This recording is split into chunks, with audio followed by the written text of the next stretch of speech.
All right, I got a few more to knock through here. Are we still doing good? Okay. Yeah, we're good. We're good. I'm enjoying this. I'm learning Awesome. a lot.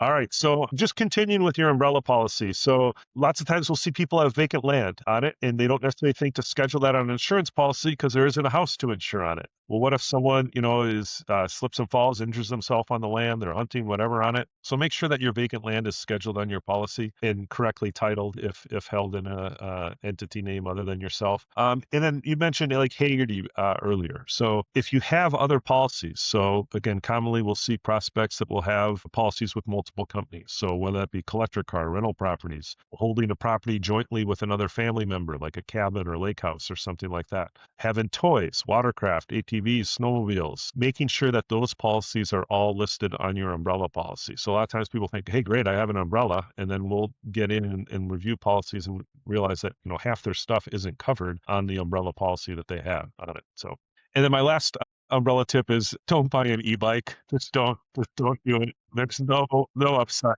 to it at all. Don't let your kids on them. Don't let your kids anywhere near them. There's so much legislation on that right now. Like Carlsbad banned them. I mean, like, what really is going on? Like, are we seeing? Is there any conversation about that, or is umbrellas are just like, no, like we're done. Like we don't want Well, to do and this. that's the problem is umbrella carriers are doing the same, grappling with the city. And why are they doing it? They're not doing this because these things are really safe and nothing ever happens on them. It's because they're involved in way too many incidents of people getting injured, people hurting other property, just unsafe operation. And so, same reason why carriers are looking to ban them or why you should ban them in your own household. It's because they're not safe. And the maturity level of young riders, their brains just aren't developed to the level of calculating risk. And when you're on a little BMX bike or something that's arguably dangerous enough, but falling off your bike at 8 miles an hour is much different than falling off a bike at 40, 50 miles an hour on it. And it's just don't buy an e-bike. But a lot of carriers are Yeah. struggling with, are they covering it? Are they going to cover it on the umbrella? Are they going to cover it on the uninsured motorist? And you should assume that it's not happening. And so stay away from e-bikes. Okay, understood. No, I mean there's some kids on our street that have them, and my son is always begging, and I'm like, well, my initial draw away from them was I need you to burn more energy, not less, Yeah. but when you're on a bicycle, but the risk side of it obviously is there too. So, Yep. but good to know. Good to know. Yep. And then we just have some kind of general recommendations that we give to folks when we're meeting with them. So lots of times scheduling jewelry, artwork, those types of things. If you're going to replace it, then schedule it. Absolutely. It sets the value, it removes the deductible, it broadens the causes of loss. But a lot of times people will have these massive schedules, and if they lose something on it, they're not going to replace it anyway. And my perspective then is don't schedule it unless you actually need to replace it or want to replace it. If you do have a large schedule of individual items, put blanket coverage on there as well. And that just gives you this kind of buffer if you buy a piece and you forget to tell your agent or just for some miscellaneous pieces. Moving on from scheduling items, super important to schedule all the people in your house. So a lot of times we'll see kids like go away to college and the parents will say, finally, I can remove them from my auto policy. But if that kid isn't covered on an auto policy anywhere, then they're not going to have coverage when they're walking as a pedestrian and someone drives up on the sidewalk and hits them. They're not going to have coverage when they're riding in a friend's car. They're not going to have coverage renting in their own car. They're not going to have coverage riding a bike. Uninsured motorists can cover all those situations. So keep your kids, if they're your dependent, keep them on your policy. Ask your insurance company if there's a away from home discount on it, but don't remove kids from your auto policy. And same thing holds true for elderly parents. We see a lot of folks that mom and dad stop driving, but they're still riding in someone else's car. They're still walking in the street. Make sure that any dependent, elder kids, college kids are scheduled on your auto policy so they have the other coverages that go along with it, not just while driving a car. Understood. Okay. Same thing holds true if you have an elder mom or dad finally decide to sell the family home and they're going to move out of the home into an assisted living facility. Get that parent a rental policy because remember you get personal liability coverage along with your home or renter's policy. They're no longer in the home and the home is sold, they no longer have personal liability coverage. If your kid moved out, title the vehicle in their kid's name and make sure the kid buys their own policy just to get that. You don't want that exposure on you when you no longer have control of it. So let them get their own coverage. If you have any household employees, nanny, housekeeper, gardeners, Don't pay cash. Use a service if possible that has workers' comp coverage and that does all the payroll and withholding and all those kind of things, especially if you're going to run for Mm, political office at a later point in life. And then if you do, if it isn't a service, then make sure you're purchasing workers' comp coverage and potentially employment practices liability coverage if you're at a little bit higher risk profile for that. Buy cyber liability coverage. Make sure it covers funds transfer fraud, computer fraud. If you're on any boards of directors, like a nonprofit, make sure that they have good D&O coverage. We have a lot of clients who are good. investors in multiple companies and a lot Yeah, of startups that don't necessarily have D&O. You can buy a single person D&O policy that will cover you for your exposure only, not covering the entity, but that's important. If you're higher profile, look at like kidnap and ransom coverage. Not a lot of people fit in that category, but some do. sure. Consider flood and earthquake coverage for your home. A lot of people overlook that and think it's too expensive. Well, there's a reason why it's expensive is that people use it.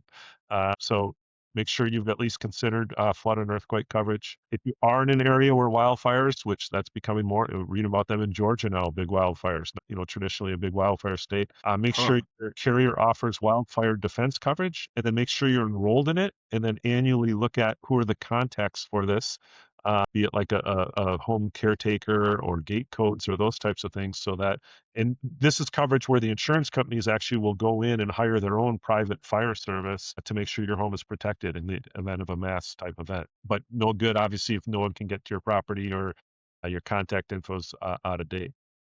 Yeah. If you have items in storage, which is quite common, if anything is of high value kept in storage, schedule it on your home policy. Like we had a client who was keeping a bunch of rugs in a storage facility while they were doing some work at their house. We scheduled the rugs on the policy and turned out they got like moths or some sort of weird mold on the rugs while they're in Man. storage. That's not something that's typically covered, and you have your homeowner's deductible as well. When we scheduled it, it was covered and there's no deductible. So valuable stuff in storage, schedule it. Yeah. If you travel overseas, even one trip a year, buy family medevac coverage, very reasonable cost. And again, you're not no concerned about like losing your luggage or hotel.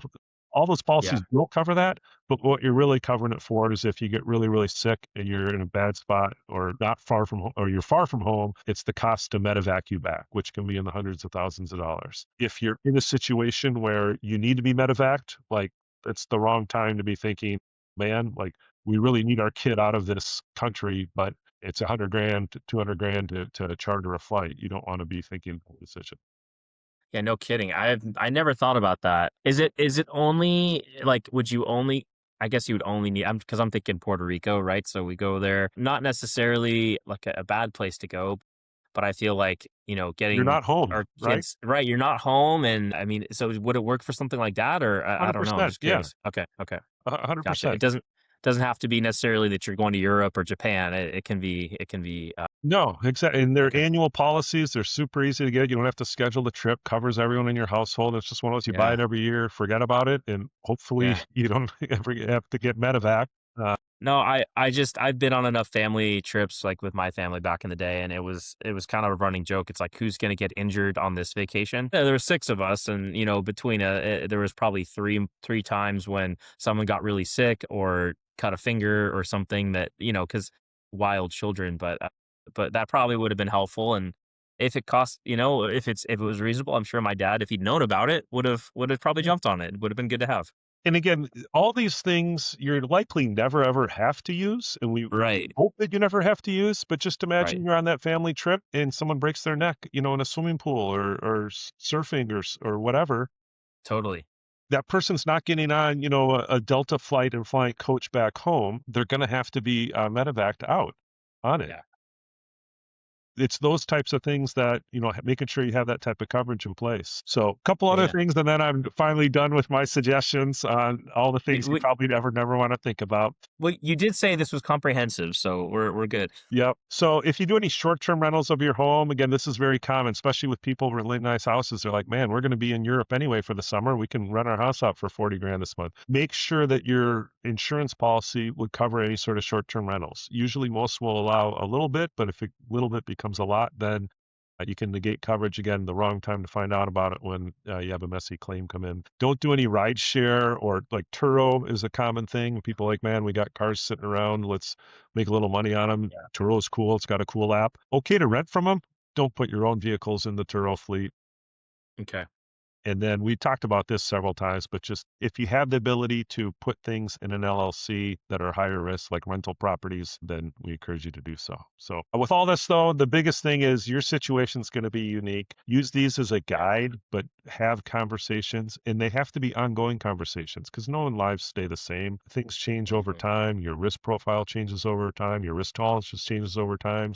The stuff you have changes over time. So just make sure that you're looking at this on an annual basis and updating these things. Good to know. Man, there's a lot there. I'm gonna have to go back and rewatch this, which I'll be able to do as I'm editing it. Yeah, there's a lot there. In 45 minutes, it's amazing. We covered a lot of ground. So Yeah. And if you think of things that if you're watching this and you have some suggestions or things we missed or questions, I would love to hear your comments or feedback on it. Again, this is a list that I've compiled over my years of talking with people. And then a lot of this, unfortunately, is seeing claims and reading about claims that have happened to others. So just, we got to plan for things that you never want to have happen so that if it does, you're not having a GoFundMe or something like that to get you back on your feet.